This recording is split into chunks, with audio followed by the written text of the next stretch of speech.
레위기서를 통해서 사랑의 5대 제사, 이스라엘의 5대 제사를 통해서 사랑의 5대 본질을 함께 배웠습니다. 그리고 이제 그것들이 어떻게 이스라엘 백성 중에서 그 사랑의 5대 제사가 시행되는지를 보면서 그 사랑의 나머지 특징들을 함께 살펴보는 중입니다.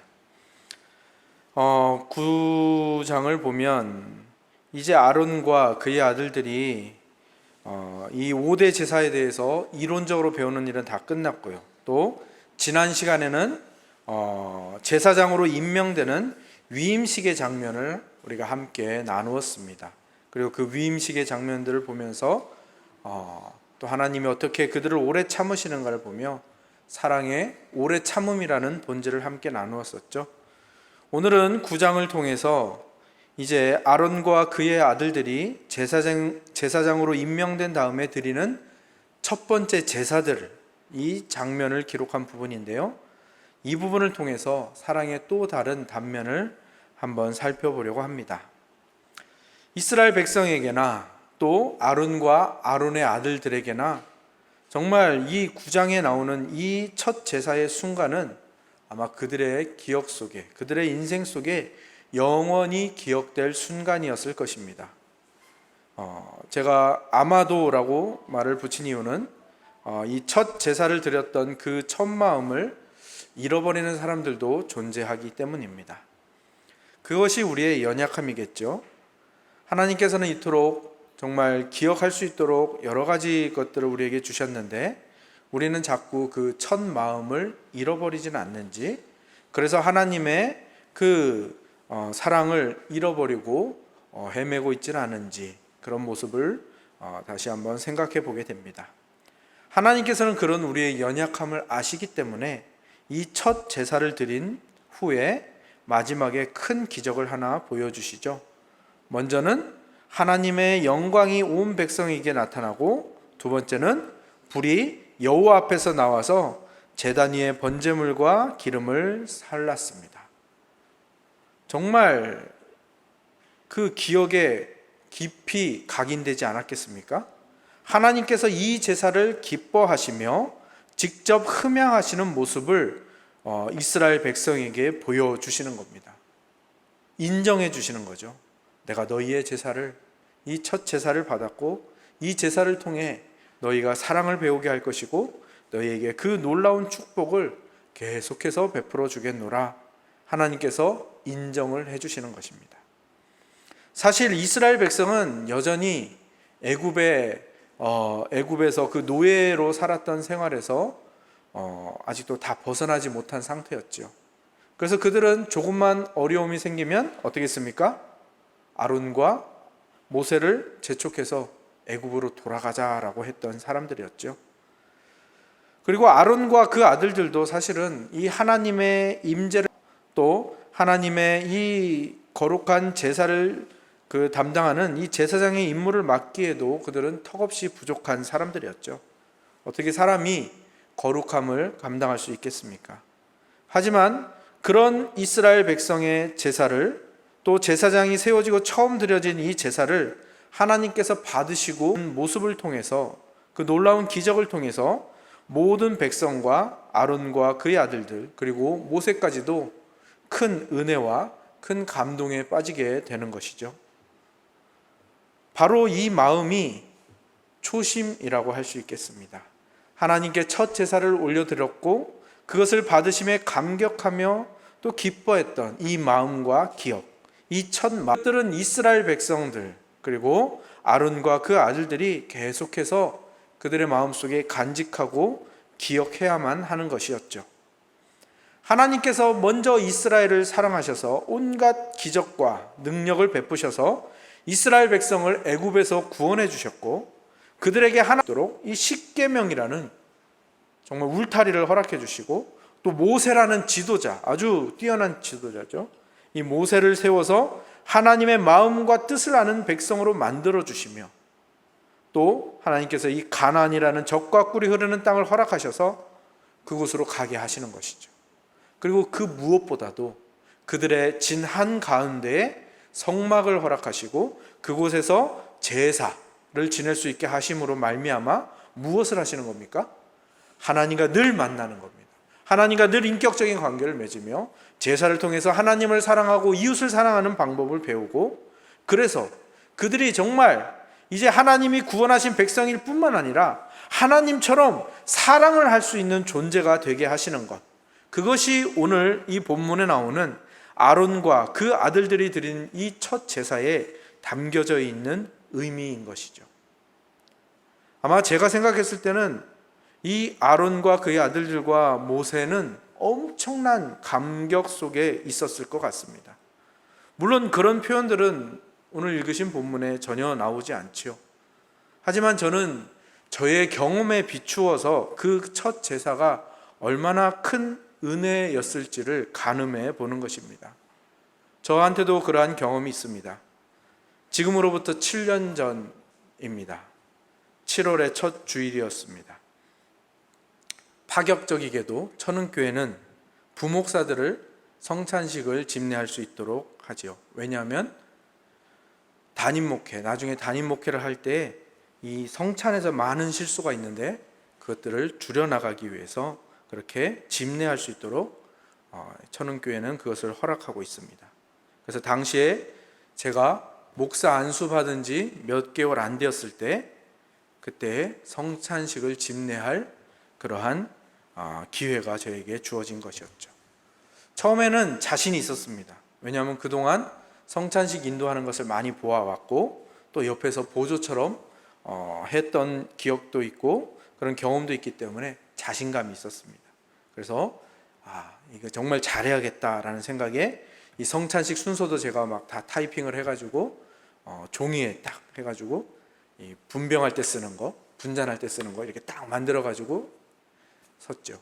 왜냐하면 이 많은 목사님들이 학교에서도 보고 예전에 교회에서도 봤는데 이 흰 장갑 때문에 이 예식서를 못 넘기는 그런 모습을 많이 봤거든요. 그래서 제가 그 예식서를 다 타이핑을 해서 딱 준비를 해가지고 그 성찬식 집례에 임했었죠.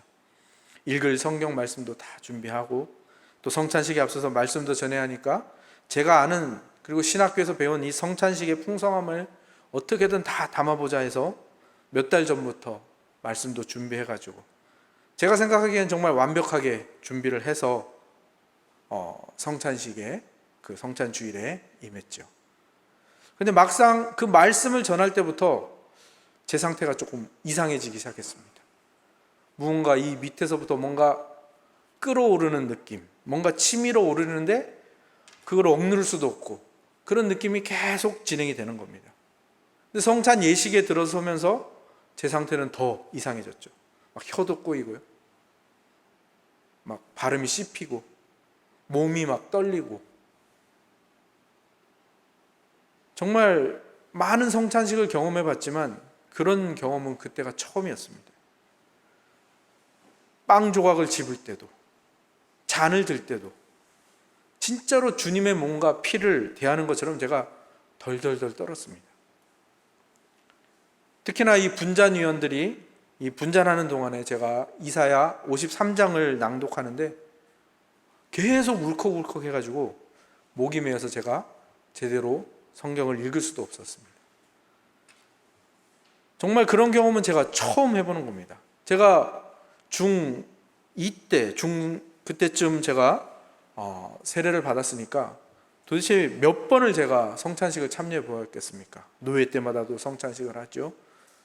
그리고 또 지난번 사역했던 교회에서는 그 모임 때마다, 소모임 때마다 또 성찬식을 하는 그런 목사님이셨거든요. 그러니까 성찬식을 진짜 수십 번, 거의 100번 가까이 해봤을 텐데 그런 경험은 처음이었던 겁니다. 그때 생각이 든 게 뭐냐면 하나님께서 정말 초짜 목사, 신출내기 목사가 처음 성찬을 인도하는 자리니까 하나님이 특별한 은혜를 주신 것이 아닌가. 저는 그때 진짜 성찬식에 대한 의미들을 굉장히 많이 깨닫게 되었습니다. 그리고 성찬에 참여하셨던 분들도 그 성찬식 은혜 많이 받았다라는 말씀해 주셔서 더욱더 감사했죠. 정말 그때 받은 은혜는 지금도 잊혀지지가 않습니다. 제가 지난 시간에 그 오래 참음에 대해서 말하면서 제가 사역을 몇 번 그만두려고 했다고 말씀드렸었잖아요. 근데 제가 지금까지 그만두지 않고 여기까지 온 이유는 뭘까요? 저를 오래 참아주시는 분들이 있었고, 또 하나님께서 그런 은혜들을 시시적절하게 저에게 베풀어 주셨기 때문이라고 생각을 합니다. 또 그리고 제가 그 받은 은혜를 또 펼칠 수 있는 기회가 있었습니다. 제가 고양제일교회에 가서 부임을 하고 한 석 달이 안 되었을 때쯤 담임 목사님이 위임 투표에서 부결이 됐습니다. 저 혼자 남아서 이제 사역을 하고 있었죠. 근데 성찬주일이 된 겁니다. 거기 계시는 장로님들이 저에게 물어보시는 거죠. 성찬 넘어갈까요? 아니면 목사님이 하시겠습니까? 저에게 물어보시더라고요. 근데 저는 하고 싶었습니다. 왜냐하면 저는 성찬식을 인도해 본 적이 있고 은혜를 받은 그 경험이 있지 않습니까? 그 초심을 기억하고 있기 때문이죠. 그리고 그 은혜를 상처 입은 그 고양제일교회 교인들과 나누고 싶었기 때문입니다. 그리고 정말로 많은 성도님들이 그때 성찬식에서 은혜를 누리셨고요. 또 상처받은 이들의 상처가 치유되는 모습들을 보게 되었습니다. 그리고 저 자신도 그 성찬을 또 한번 집례하면서 초심을 다시 한번 기억할 수 있는 아주 좋은 기회가 되었었죠. 초심을 잃으면 안 된다라는 말을 많은 곳에서 들어보셨을 겁니다.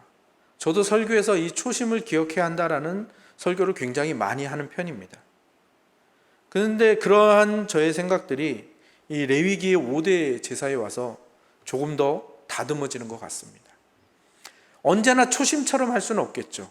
하지만 이 초심을 기억한다는 것은 무엇인가 하면 이 첫 마음을 기억하고 그 위에 무언가를 쌓아 나가는 겁니다.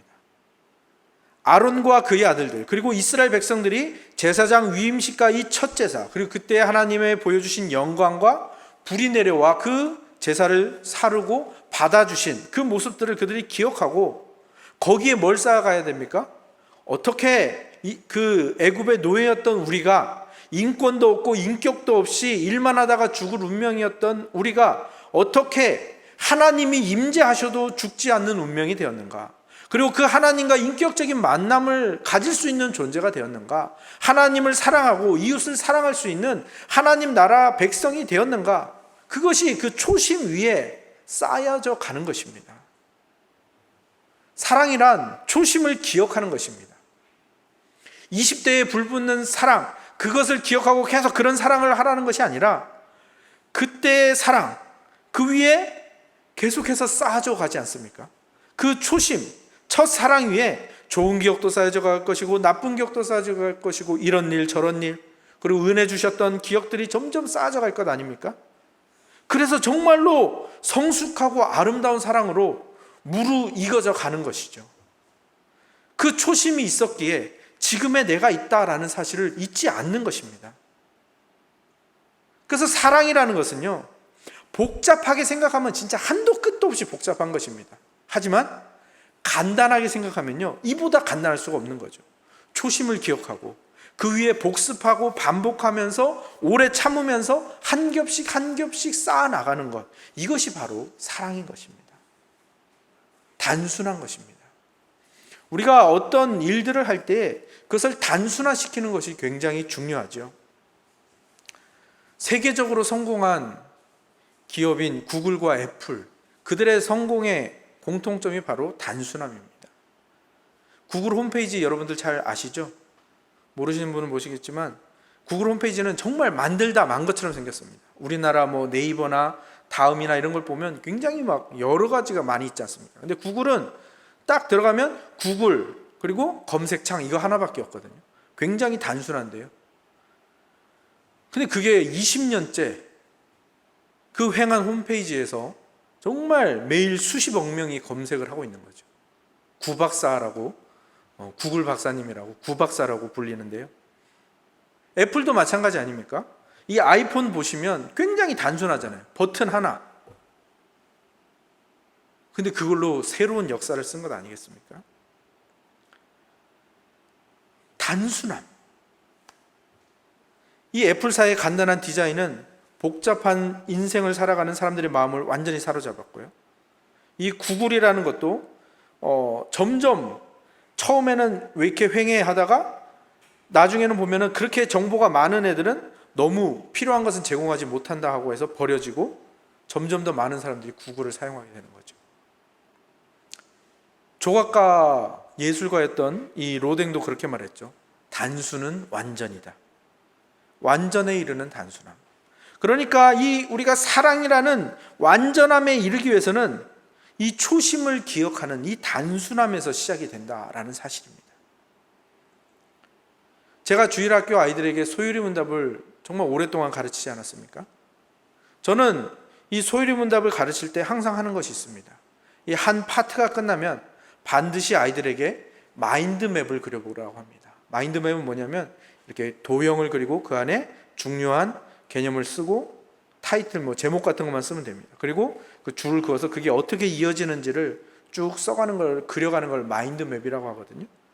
저는 그거를 아이들에게 하라고 할 때 절대 복잡하게 하라고 하지 않습니다. 최대한 단순하게 하라고 합니다. 그러면 정말 어떤 애들은 너무 단순하게 그냥 두세 개 그리고 많은 애들도 있지만 몇몇 아이들은요, 그 단순함 속에서 의미를 집어넣기 시작하면서 그들의 뇌리에 그게 박히는 것을, 그들의 심령 속에 그게 들어가는 것을 느끼게 되는 것이죠. 아무것도 없는 단순함이 아니라 풍부한 의미와 진리를 담은 단순함이 되는 것이죠. 그리고 이러한 단순함은요, 그 안에 문제 해결 능력이 생겨나게 되는 겁니다. 고수는 단순하죠. 신앙의 고수도 단순한 겁니다. 신앙의 고수는 단순하게 신실하게 예배하는 것부터 시작을 하죠. 어린아이처럼 찬양합니다. 어린아이처럼 기도합니다. 어린아이가 엄마의 젖을 찾듯이 하나님의 말씀을 사모하죠. 이 단순함 속에 문제 해결 능력이 있고요. 이 단순함이 쌓여져 갈 때 실력이 되는 것이고요. 단순함이 쌓여져 갈 때 정말 결정적인 하나님의 도우심과 그분의 능력을 경험하게 될 것입니다. 첫 제사의 은혜, 신앙의 초심, 단순하고 신실하게 예배하는 것, 이것이 사랑으로 이어져 가는 겁니다. 구약성경 창세기에 믿음의 족보가 나오죠. 그 인물들 중에 정말 단순하게 기록됐는데 큰 은혜와 감동을 주는 사람이 있지 않습니까? 바로 에녹입니다. 에녹은 특별한 사건도 없습니다. 특별한 기록도 없습니다. 뭐만 있습니까? 하나님과 동행하였더라. 그러니까 그가 처음 하나님을 만난 그 초심을 300년 동안 기억하면서 단순하게 하나님과 동행했거든요. 진짜 명품 신앙의 삶인 것이죠. 단순함 속에 있는 완전함.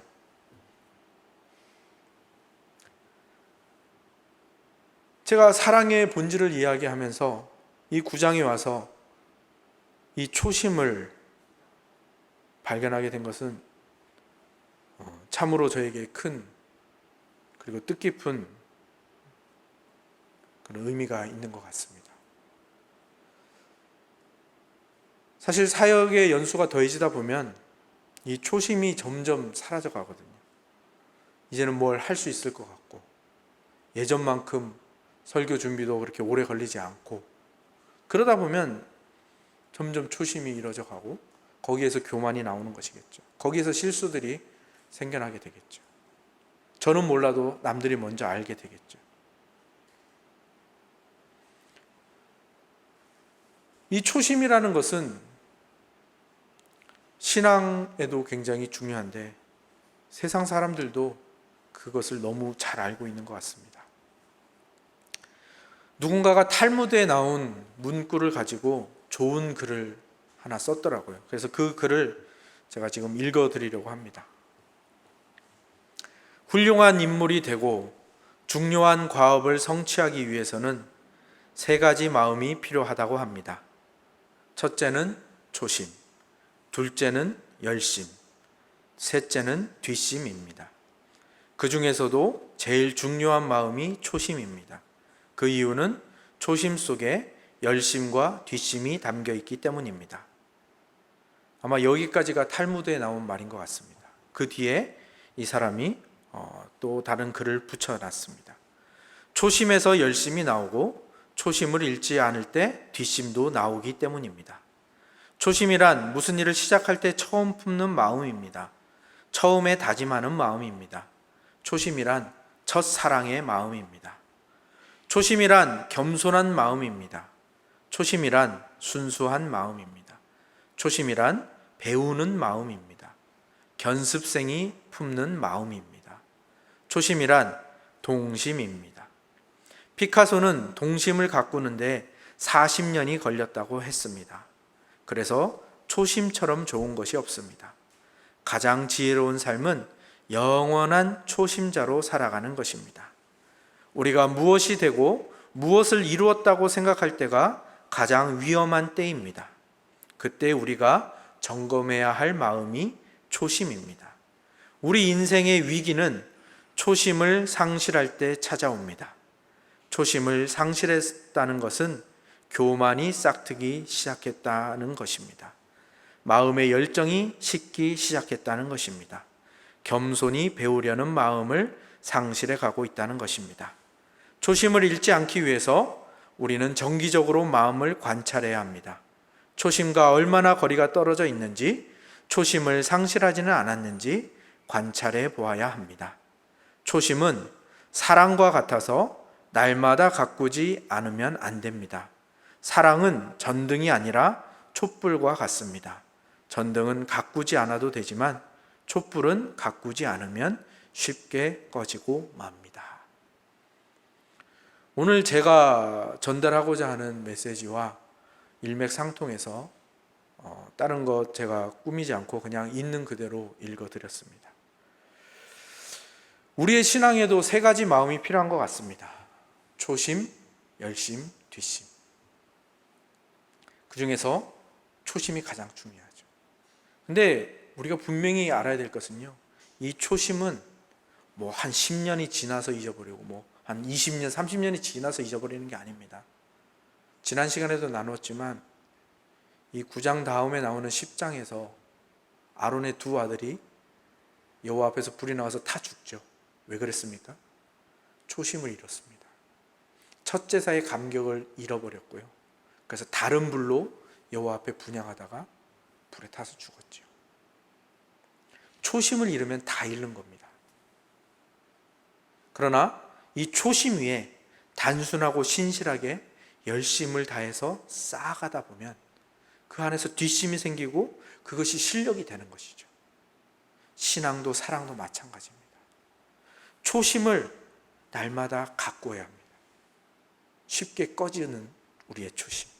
그 초심을 기억하며 그 초심에 무엇을 쌓아나갈까 고민하는 것이 우리의 신앙의 고민이 되어야 되고 신앙의 여정이 되어야 되겠죠.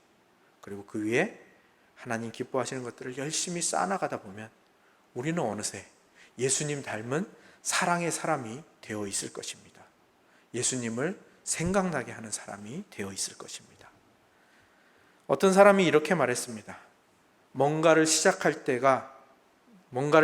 때의 내가 가장 겁쟁이고 가장 용감하다.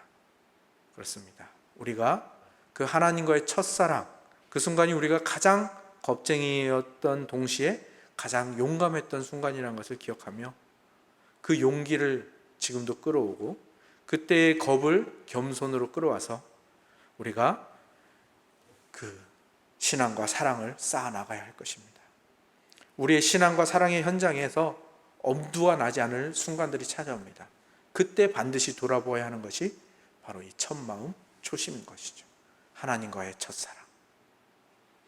오늘 우리는 본문을 통해서 아론과 그 아들들의 첫 제사의 감격스러운 장면과 또 그것을 통해 사랑이란 초심을 기억하는 것이다 라는 이 진리를 함께 나누었습니다.